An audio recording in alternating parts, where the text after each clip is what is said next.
So WhatsApp is becoming Messenger lately, changing the vertical status style to horizontal status style. And if you don't like this new change, I'm going to tell you how to reverse back to the old vertical status style.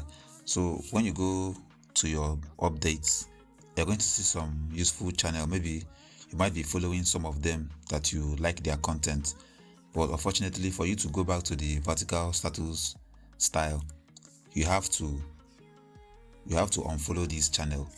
That's what you have to do. So if you know the channel you are following, you just highlight them and click on unfollow.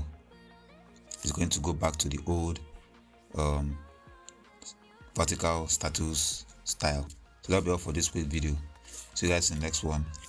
Peace out.